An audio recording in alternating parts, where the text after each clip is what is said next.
Party symbol की लड़ाई में हारने के बाद उद्धव ठाकरे अपने राजनीतिक करियर के सबसे मुश्किल दौर से गुजर रहे हैं। वो चुनाव आयोग और बीजेपी नेतृत्व के खिलाफ बरस रहे हैं।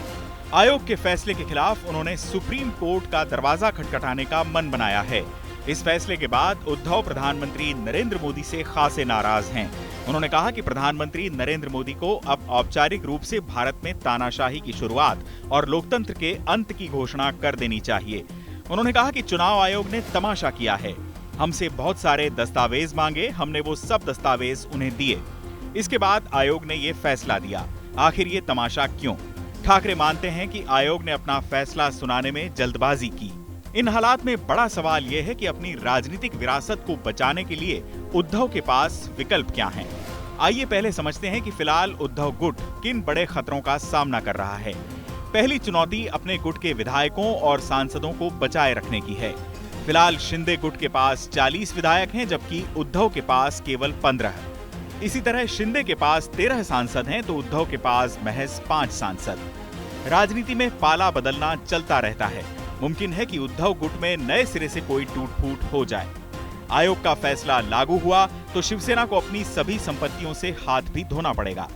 आंकड़ों के मुताबिक 2019-20 में शिवसेना के पास लगभग 149 करोड़ की एफडी और 186 करोड़ की अचल संपत्ति है। शिंदे गुट असली शिवसेना के रूप में जिसको कोषाध्यक्ष की जिम्मेदारी सौंपेगा, उसी के साइन को पार्टी की तरफ से वित्तीय लेन देन का अधिकार मिलेगा। यानी यह उद्धव के लिए आर्थिक रूप से बड़ा झटका साबित होगा।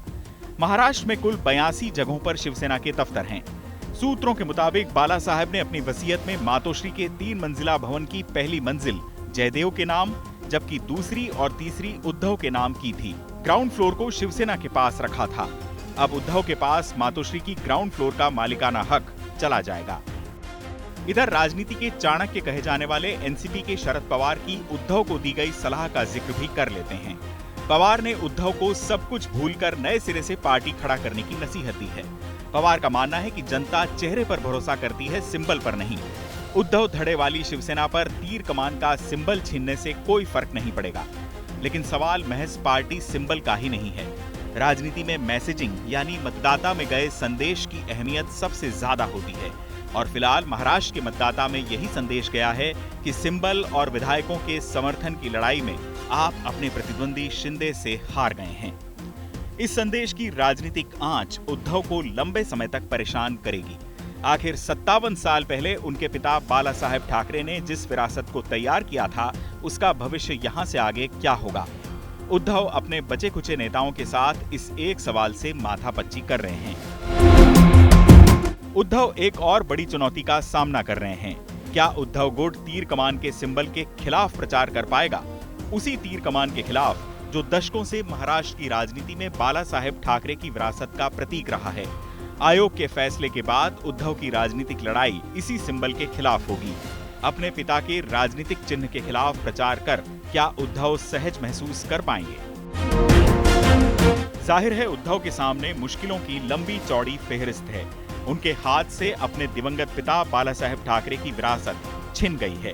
उन्हीं बाला साहेब ठाकरे की विरासत जिनके एक इशारे पर मुंबई की रफ्तार थम जाती थी। उद्धव ने शिवसेना की आइडियोलॉजी से एकदम उलट पार्टियों के साथ हाथ मिलाया।